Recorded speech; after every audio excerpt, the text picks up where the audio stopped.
नमस्कार मित्रांनो, सावळ्याची जणू सावली मालिकेच्या येणाऱ्या आठवड्यामध्ये जबरदस्त ट्विस्ट आपल्याला पाहावयास मिळणार आहे. आणि त्यामध्ये आता सावली ही पुन्हा मेंदळ्याच्या घरी आल्यानंतर मात्र तिलोत्तमा आणि सारंग यांच्यामध्ये झालेल्या दुराव्यामधून आता जर आई आणि लेक यांच्यामध्ये आपल्यामुळे जर दुरावा येत असेल ना, तर मग आपण स्वतःला कधीच माफ करू शकणार नाही. हे सत्य आता सावलीसमोर येऊन सावली आता तिलोत्तमा आणि सारंगमधील गैरसमज कसा दूर करणार.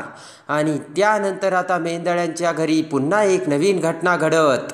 वासुदेव जेव्हा आता मेंदळ्यांच्या घरी येतो त्याच वेळेस आता एकच भविष्यवाणी करून तू काहीही कर तरी मेंदळ्यांच्या घराला वारस देणारी हीच असणार आहे असे बोट करत आता वासुदेव तिलोत्तमाला कुणाचे नाव सांगतो. आणि त्यानंतर सगळे सत्य समोर येऊन तिलोत्तमाला सावलीची खऱ्या अर्थाने किंमत कशी समजते आणि पुढचा मेंदळ्यांचा भयानक भविष्यकाळ सांगून आता वासुदेव हा तिलोत्तमाची अक्कल कशी ठिकाण्यावर आणतो, हे सगळं या व्हिडिओमध्ये आता आपल्याला पाहावयास मिळणार आहे. त्यामध्ये आता सावली ही मेंदळ्यांच्या घरी आल्यानंतर आता सारंगने सावलीसोबत ज्याने कोणी जे काही डावपेच आखले होते ते सगळे पुराव्यासकट सावली खरी आहे हे सिद्ध करून दाखवलेलं असतं. तरीसुद्धा सावलीचं अस्तित्व मानायला तिलोत्तमा काही तयारच नसते. आणि तिलोत्तमाला त्यामुळे सारंगचा राग आलेला असतो आणि दोघेही एकमेकांसोबत आता बोलत नसतात. तिलोत्तमा म्हणते की सारंग, मी यापुढे तुझ्यासोबत बोलणारही नाही.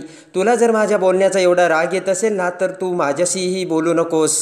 आणि सारंगने सुद्धा आता तिलोत्तमाला हे तिचेच संस्कार आहे आणि त्या संस्कारामुळेच मी सत्याची बाजू घेऊन आज सावलीची बाजू घेऊन तुला सांगतोय की सावली ही खरी आहे, तिने काहीच केलं नाही. आई, तू कशाला उगाच मनात राग धरतेस. पण तिलोत्तमा आता काही ऐकायला तयार नसते. इकडे आता सारंगला सुद्धा तिलोत्तमा बोलत नसल्यामुळे खूप वाईट वाटत असतं. सारंग म्हणतो की काय आहे, माझी आई माझ्यावरती खूप प्रेम करते, पण लहानपणापासून माझी आई माझ्यावर प्रेम करत आलं तरीसुद्धा तिला सत्य का समजत नाही. सत्याचे सगळे काही संस्कार तिने माझ्यावरती केले, पण आज ती असत्याची बाजू घेऊन सावलीसोबत आणि माझ्यासोबत अबोला धरत आहे. काय करायला हवं जेणेकरून आपली आई आपल्याला पुन्हा पहिल्यासारखी आपल्यासोबत वागू लागेल आणि बोलू लागेल. तिलोत्तमा आता तिचा शब्द काही माघार घ्यायला तयारच नसते. आता इकडे सावलीला देखील आपल्यामुळे सारंग सर आणि तिलोत्तमा मॅडम यांच्यामध्ये दुरावा आलाय आणि या गोष्टीला आपण जर कारणीभूत असेल ना, तर आपण स्वतःला कधीच माफ करू शकत नाही. विठ्ठला, आता तूच काहीतरी मार्ग दाखव. आणि विठ्ठला, तूच आता सारंग सर आणि तिलोत्तमा मॅडमला एकत्र आणू शकशील आणि त्यासाठी तू काहीतरी कर. इकडे आता रात्री सगळेजण झोपलेले असताना सारंग मात्र त्याला आईची खूप आठवण येत असते. एकटाच सारंग आता त्याच्या रूममध्ये बाहेर येऊन आता अंधारातच तिलोत्तमाचा फोटो घेऊन रडत बसलेला असतो. इकडे मात्र आता पटकन भर रात्री थोडेसे रडणे ऐकू येताच इकडे सावलीला जाग येते आणि त्याचबरोबर इकडे आता तिलोत्तमाला सुद्धा सारंगची आठवण येऊन झोप लागत नसते. नक्की बाहेर कोणीतरी काहीतरी लाईट गेल्यामुळे रडतं हे आता तिलोत्तमाच्या आणि सावलीच्या लक्षात येते. सावली डचकून उठते आणि म्हणते, सारंग सरांना काही झालं असेल का, मला असा का भास झाला. इकडे तिलोत्तमाची सुद्धा तीच अवस्था असते. दोघीही आता धावत पळत घाईघाईने बाहेर येतात आणि तिलोत्तमा आता इकडे तिकडे बघू लागते. तिलोत्तमा सारंगच्या रूमचा दरवाजा उघडते, पण त्यावेळेस तिथे सारंग काही तिलोत्तमाला दिसत नसतो. पटकन तिलोत्तमा बाहेर येते. सारंग असे म्हणत इकडे तिकडे बघू लागतात. सारंग अंधारात शेजारी एका जागेवरती बसून फोटो हातात धरून रडत असतो आणि तिलोत्तमा पटकन सारंगला बघते आणि पटकन सारंगकडे जाऊ लागते. त्याच वेळेस इकडे आता सावलीसुद्धा पाठीमागून तिकडे आलेली असते, पण सावली आता तिलोत्तमाला बघून थबकते. आणि इकडे तिलोत्तमा पटकन काहीही विचार न करता सारंग रडतोय हे बघताच आता पटकन सारंग समोर येते आणि म्हणते, सारंग, अरे इथे काय बसलाय आणि रडतोयस काय आणि तुझ्या हातात हा काय आहे, हे काय आहे. असे म्हणत तिलोत्तमा ते फोटो बघते तर तो लहानपणीचा तिचा आणि सारंगचा फोटो असतो. आणि सारंग आई आणि मुलाचा तो फोटो बघून रडतोय आणि सारंगला आपली आठवण येते. आपल्याशिवाय सारंगला करमत नाही.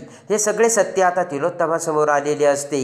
तिलोत्तमाला सुद्धा आता कळवळून येतं आणि एका आईच्या मायेचा पाझर त्याच ठिकाणी फुटलेला असतो प्रेमाने. तिलोत्तमा आता सारंगला आपल्या मिठीत घेते आणि त्याचबरोबर लगेच तिलोत्तमा म्हणते की सारंग, अरे काय करतोयस हे? किती स्वतःला वेदना आणि त्रास करून घेतोयस आणि का वागतोयस रे तू असा?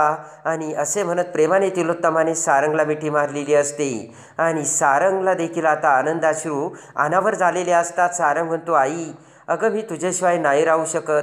माझ्यासोबत तू का बोला धरतेस? मला तुझी किती आठवण येत होती. तू जे माझ्यावर संस्कार केले त्याच पद्धतीने मी वागतोय. मी काही चूक केलेली नाही. पण तू सावलीचं सत्य मानायला का तयार नाही आहेस आई? आणि कोणीही हे सत्य नाकारू शकत नाही. सत्य कधीच लपून राहत नाही. एक ना एक दिवस ते बाहेर येतेच. आई मी तुला सांगतोय, एक ना एक दिवस तुला सावलीच्या सत्याची जाणीव होईल आणि त्यावेळेस तुला कळेल मी जे सांगत होतो ते खरं होतं. तर आता तिलोत्तमा पुन्हा आता तिला काहीच कळत नसतं आणि रागाने तिलोत्तमा आता पुन्हा सारंगपासून बाजूला जाते. दुसऱ्या दिवशी भल्या पहाटे आता वासुदेव हा मेंढरांच्या घरासमोर रामकृष्ण हरी वासुदेव हरी असे गाणे गुणगुणत आलेला असतो आणि इकडे सावली सकाळी तिचे सगळं आवरून तयार झालेली असते. पटकन वासुदेव येता सावली दरवाजा उघडते, वासुदेवाच्या पाया पडते. वासुदेव सावलीला आशीर्वाद देतात. सौभाग्यवती भव पुत्रवती भव असा आशीर्वाद देताच. इकडे मात्र तिलोत्तमासुद्धा उठलेली असते. वासुदेव आलेला बघून तिलोत्तमासुद्धा वासुदेवाच्या पाया पडते आणि लगेच तिलोत्तमा वासुदेवकडे बघत म्हणते की काय आशीर्वाद दिला या मुलीला तू? देव म्हणतो की देवाच्या मनात जे आहे ते फक्त मी तोंडाने वाणीने सांगितले. तर आता तिलोत्तमा म्हणते की माझा या गोष्टीवरती अजिबात विश्वास नाही आणि तुम्ही दारोदार येता, कोणताही आशीर्वाद देता, पण हे शक्य होणार नाही. कारण ही ऑलरेडी कुणाची बायको, हिचा बायको म्हणून हिच्या नवऱ्याने स्वीकारच केलेला नाही आहे. तर मुलं बाळं होण्याचा हिला काही प्रश्नच येत नाही आहे. वासुदेव म्हणतो की देवाची करणी आणि नारळात पाणी. अहो देवाची लीला, देवाची किमया कोणी कधी बघितली आहे का? देव कधी काय करील ना सांगता येत नाही. आपण फक्त देवाच्या हातचे खेळणे आहोत. तेव्हा तुम्ही एवढं खात्रीने कसं सांगू शकता? आणि मी तुम्हाला सांगतो, पुढल्या वर्षी मेंढळ्यांच्या म्हणजे या तुमच्या घरचा वारस या मुलीच्या उदरी जन्म घेईल आणि ही माझी भविष्यवाणी आहे. काळ्या दगडावरची रेष आहे हे एक गोष्ट तुम्ही लक्षात ठेवा. तू किती जरी प्रयत्न कर, त्या प्रयत्नांना कधीही यश येणार नाही. नशिबात जे लिहिलंय आणि देवाने जे घडवलंय तसंच होणार. पुढच्या वर्षी तू बघत राहशील माझी वाणी खरी ठरेल आणि या घरात मेंढळ्यांचा वारस देणारी हीच मुलगी असेल. तिलोत्तमाला वासुदेवाचे ते बोलणे ऐकून मोठा धक्का बसलेला असतो आणि त्याच वेळेस सारंग बाहेर येतो. वासुदेवाचे ते बोलणे ऐकून सारंग खुश झालेला असतो.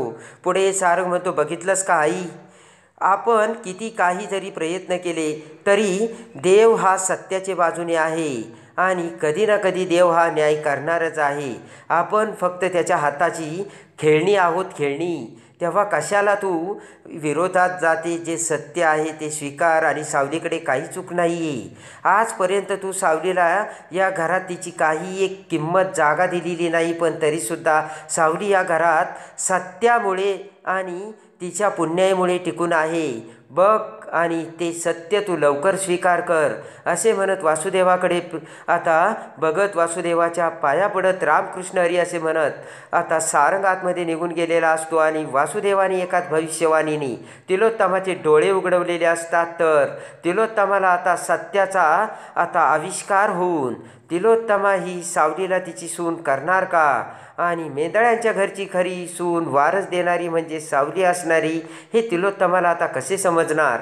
हे बघण्यासाठी आणि सावळ्याची जणू सावली मालिकेच्या डेली अपडेटसाठी बेल नोटिफिकेशनवर क्लिक करून आपल्या चॅनलला लाईक करा, सबस्क्राईब करा.